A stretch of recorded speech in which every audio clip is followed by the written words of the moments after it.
وہ دیکھ رہے تھے اسی منظر کو، وہ دیکھ رہے تھے کہ لوگوں کے ساتھ کیا کچھ ہو رہا ہے۔ انہوں نے ایک سوال کیا کہ یہ نوجوان، تمہارے نوجوان کون؟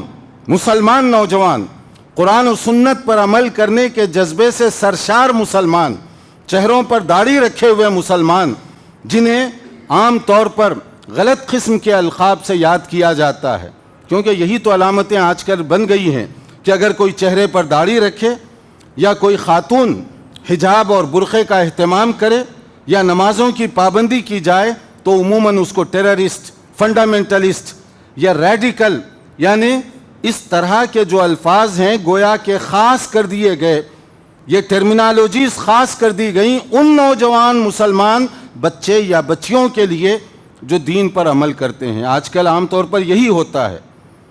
تو پوچھا گیا کہ تمہارے نوجوان یہ کس جذبے کے تحت کام کر رہے تھے ان دنوں میں، جبکہ قریبی رشتہ دار قریب جانے کے لیے تیار نہیں، اور یہ آگے بڑھ بڑھ کر حصہ لے رہے ہیں اور تدفین تک کے سارے مراحل وہ انجام دے رہے ہیں۔ تو انہوں نے کہا قرآن مجید کی ایک آیت، یہ جو دوسرے دن آپ میں سے جو انگریزی پڑھنے والے انٹرنیشنل میڈیا پر جن کی نظر ہے انہوں نے بھی پڑھا ہوگا، یہ دنیا کے عالمی میڈیا میں یہ خبر شائع کی گئی ان کی طرف سے کہ قرآن کریم کی ایک آیت مسلمان نوجوانوں کو کتنا متاثر کی، اور خدمت خلق کا جذبہ ایک آیت کے ذریعے کیسے ان کے اندر پیدا ہوا۔ کیا تھی وہ آیت؟ تم اگر ایک آدمی کی زندگی بچا لو، سبب بن جاؤ، تو تم نے ایک آدمی کی مدد نہیں کی، گویا کہ تم نے ساری انسانیت کو بچا لیا۔ اور ایک آدمی کو اگر تمہاری وجہ سے نقصان پہنچ جائے تو صرف وہ ایک آدمی نہیں، گویا کہ تم نے سارے انسانوں کو نقصان پہنچایا۔ اور دوسرے دن یہی خبر لگائی گئی کہ اگر قرآن کریم کی ایک آیت میں اتنا دم ہے، اتنی طاقت ہے کہ ایک آیت کی وجہ سے یہ لوگ بدل سکتے ہیں اور لوگوں کی مدد کر سکتے ہیں، تو پھر قرآن کریم سارے کا سارا کتنا پاورفل ہوگا، کتنا طاقتور کلام ہوگا، اور اس کے اندر کتنی کچھ طاقت تھی۔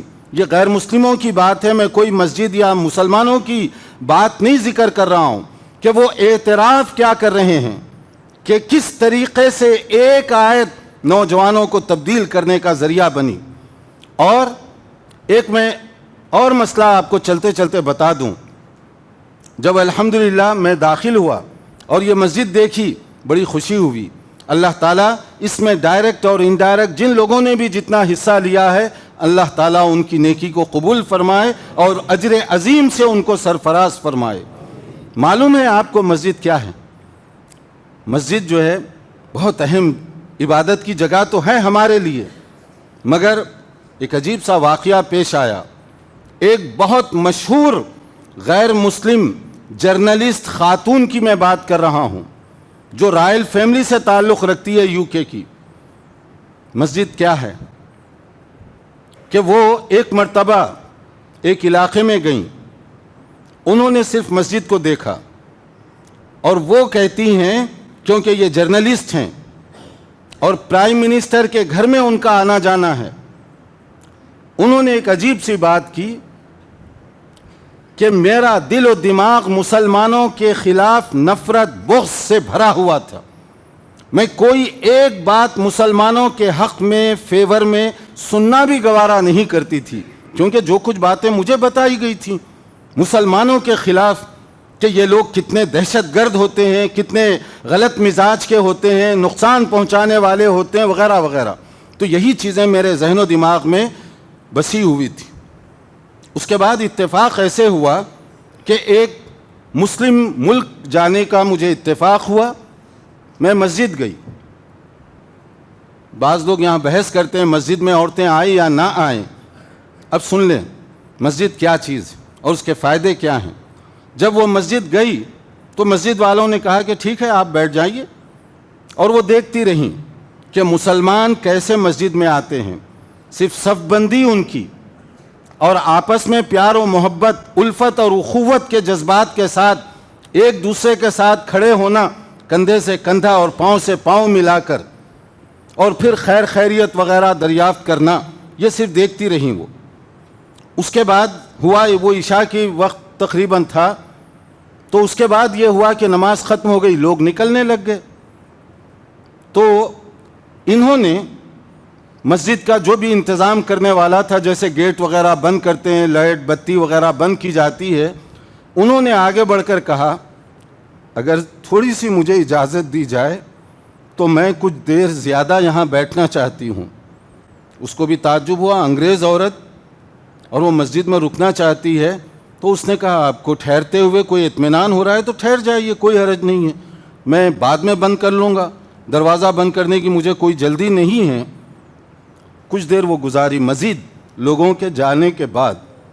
اس کے بعد وہ بیان دے رہی ہے انٹرنیشنل فورم پر کہ میں جس سکون اور اطمینان کی تلاش میں تھی وہ سکون مجھے برطانیہ کی رائل فیملی میں بھی دکھائی نہیں دیا، نہ پیلس میں دکھائی دیا، نہ لگژری لائف میں وہ سکون مجھے ملا، مگر جو سکون ملا وہ مسجد میں آ کر مجھے ملا. حالانکہ مسجد میں داخل ہوتے ہوئے میرے جذبات مسلمانوں کے خلاف تھے، مگر جو اطمینان سکون مجھے ملا، جی نہیں چاہتا تھا کہ میں یہاں سے اٹھوں. اور اس کے بعد کچھ کیفیت ایسی ہوئی کہ میں نے طے کیا کہ جو کچھ باتیں مجھے بتائی گئی تھیں ذمہ داروں کی طرف سے، بچپن سے جو کچھ مجھے سبق پڑھایا گیا تھا، وہ حقیقت کے خلاف سبق تھا.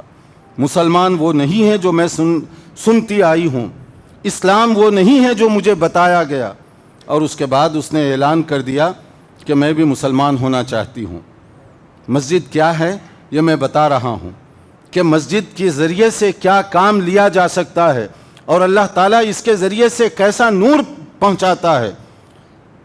اطمینان، سکون جس کی اس وقت دنیا کو تلاش ہے. اور کووڈ-19 میں جو ہیلتھ منسٹرز اور ذمہ داران ہیں، ایکسپرٹس، ان کی رپورٹ کے مطابق ذہنی بیماریوں کا تناسب بہت زیادہ بڑھ گیا.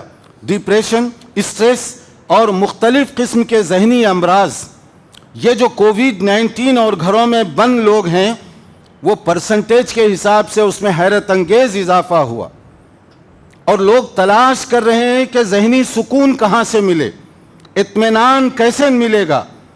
آپ ڈاکٹر کے پاس جاتے ہیں، جائیے، کیپسول، ٹیبلٹ، دوائیں لیتے ہیں، لیجئے، مگر ایک نسخہ قرآن مجید میں بھی ہے، اس کو بھی استعمال کر کے دیکھیے.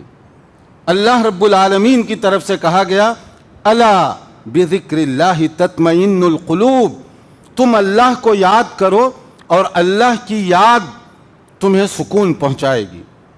دنیا کے ٹیبلٹس، نسخے، پرسکرپشنز یہ غلط ہو سکتے ہیں، مگر اللہ رب العالمین کی بات میں شک و شبہ بھی نہیں کیا جا سکتا کہ کہا جا رہا ہے کہ جس سکون اور راحت کو تم ڈھونڈ رہے ہو وہ سکون یہاں تمہیں ملے گا، اللہ کے ذکر میں وہ سکون تمہیں ملے گا. اس کے لیے ہمیں